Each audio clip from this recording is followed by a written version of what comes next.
Heavy tasty হয়েছে। দারুমা কিচেনে আপনাদের স্বাগত।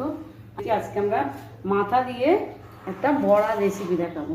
প্রথমে আমি চিংড়ি মাছের মাথাটাকে ভালো করে ধুয়ে পেস্ট করে নিয়েছি।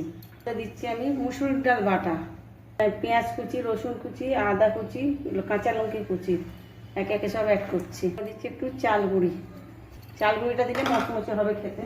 বেসন দেব, জিরে গুঁড়ো, লবণ একটু দিলাম, লঙ্কা গুঁড়ি, হলুদ গুঁড়ি, গোলমরিচ দিলাম। লেবু রস দেবেন, তাহলে গন্ধটা দেবে না।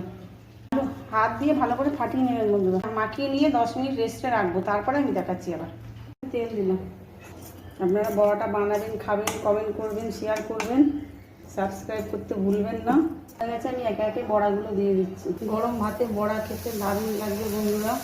বড়াগুলো একে একে সব আমি মুখে দিচ্ছি। লাল লাল করে বড়া ভাজা হয়ে গেছে, আমি একে একে তুলে নিচ্ছি। দেখুন।